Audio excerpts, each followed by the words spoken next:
Apesar de Myanmar ter passado boa parte de sua recente história sob regimes autoritários e militares, o país viveu um período democrático de 2011 até fevereiro de 2021. Nessa data, os militares deram um golpe, depondo o governo democraticamente eleito e chefiado pela vencedora do Prêmio Nobel da Paz, a ex-ativista de direitos humanos, Aung San Suu Kyi.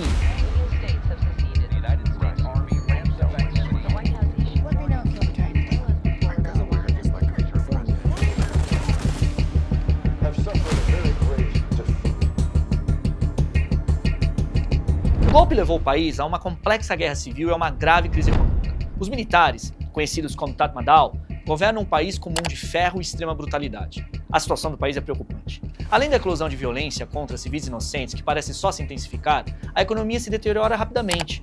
De acordo com o Programa das Nações Unidas para o Desenvolvimento, quase metade da população está na pobreza. A população de Myanmar gira em torno de 55 milhões de habitantes. Quando o governo civil começou a administrar o país em 2011, houve um crescimento econômico considerável. Por um bom período, foi o país com maior taxa de crescimento do Sudeste Asiático, em torno de 6%. Havia uma crescente classe média que prosperava.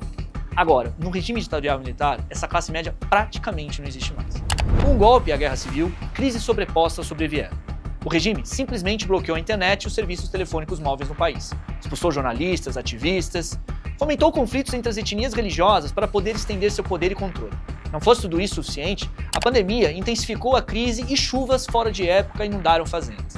Fábricas pararam por conta da ausência de energia elétrica e a economia do país praticamente colapsou. A inflação no país subiu para 26% no ano passado, e a moeda local perdeu 2/5 do seu valor em relação ao dólar. Quase a metade dos 54 milhões de habitantes do país vivem em situação de pobreza, isto é, vivem com menos de 76 centavos de dólar por dia, o equivalente a R$ 3,90 por dia. De acordo com o relatório ainda do Programa das Nações Unidas para o Desenvolvimento, que saiu no final do ano passado, a porcentagem da população abaixo da linha da pobreza dobrou desde 2017. A alta inflação e a precariedade da condição de vida das pessoas fez com que a maioria deixasse de ter acesso a serviços essenciais, como a saúde, educação. A carência e a profundidade da pobreza são enormes. Profissionais liberais, como médicos e advogados, não conseguem mais trabalho, principalmente as mulheres. Desesperadas com a situação, muitas delas trocaram os trabalhos para os quais estudaram por toda a vida pela prostituição, que tem aumentado no país mesmo sendo ela proibida legalmente.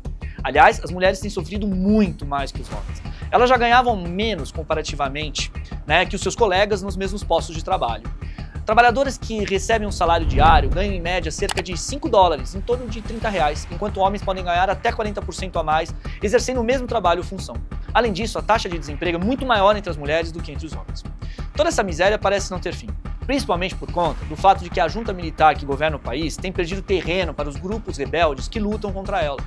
Tudo isso tem ampliado não somente a crise econômica, mas levado milhares de pessoas a desesperadamente precisarem do auxílio de assistência humanitária, que normalmente é bloqueado pela própria junta militar. Desde o golpe, os militares assassinaram, agrediram e prenderam sem qualquer julgamento inúmeros civis.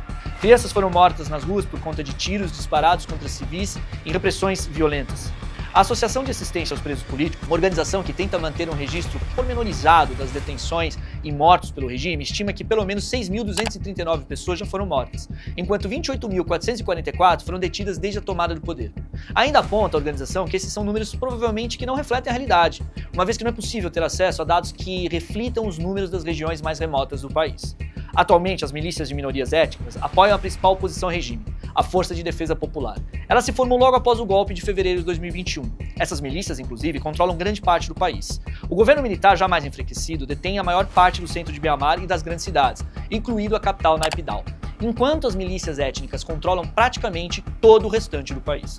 No ano de 2024, o regime militar sofreu duras derrotas no campo de batalha, graças a uma coligação de grupos étnicos armados.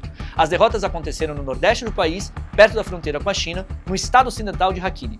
Vale lembrar que as minorias étnicas lutam há tempos por maior autonomia em relação ao governo central de Myanmar, o que agrava mais ainda em complexidade o que está acontecendo no país. Ou seja, enquanto o regime militar tenta controlar com mão de ferro e violência toda a população, esta se divide em minorias étnicas que não somente se coligam contra o governo, mas que também combatem entre si. Uma das táticas mais recentes do governo é fomentar mais ainda a divisão entre essas minorias para que elas se enfraqueçam e possam ser mais facilmente combatidas. É a velha máxima da política em curso: dividir para controlar. De qualquer maneira, a situação se agrava para a minoria étnica Rohingya, que já sofreu com deslocamento forçado em massa para Bangladesh e agora está sendo recrutada pelo regime para lutar contra o exército Arakan, que atua como braço militar da Liga Unida de Arakan, uma organização política da população budista de Rakhine. O objetivo declarado do Exército Arakan e da Liga Unida de Arakan é criar uma região autônoma em Rakhine. Aliás, Arakan é o antigo nome de Rakhine. Vale recordar que os Rohingyas são a minoria muçulmana não reconhecida como detentores de cidadania por Mianmar. Sofrem ao longo dos tempos com preconceito, o racismo e um verdadeiro apartheid social. Em 2017, mais de 750 mil Rohingyas foram expulsos do país. Em Bangladesh, há cerca de mais de 1 milhão de refugiados Rohingyas oriundos de Mianmar. Em 2020, foram formadas milícias Rohingyas que têm recebido armas e apoio financeiro das agências de inteligência de Bangladesh. São elas o Exército da Salvação dos Rohingyas de Arakan e o Exército Rohingya de Arakan. O país vizinho a Mianmar quer que esses grupos auxiliem na repatriação dos Rohingyas. Há quem diga, então, que são milícias de fachada, pois não ajudam verdadeiramente o grupo étnico e sim atendem ao governo de Bangladesh. Por outro lado, outros grupos de Rohingya passaram a cooperar com os militares que governam Mianmar para levar de volta os refugiados que estão em Bangladesh.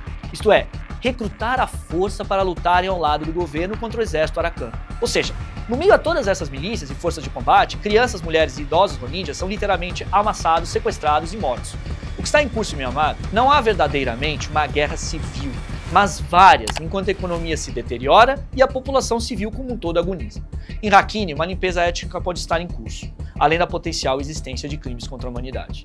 O etnonacionalismo budista e muçulmano pode inclusive levar a uma catástrofe genocida. Enfim, as perspectivas são sombrias, e a paz parece ser distante. Apesar de toda a pressão política internacional sobre o regime militar golpista, Mianmar realmente parece ser uma nota de rodapé entre os conflitos que assolam o mundo nesse século XXI. O país praticamente implode, seguindo seu triste curso de violência e destruição, fome e miséria, enquanto a maior parte do planeta ignora em um vergonhoso silêncio seletivo.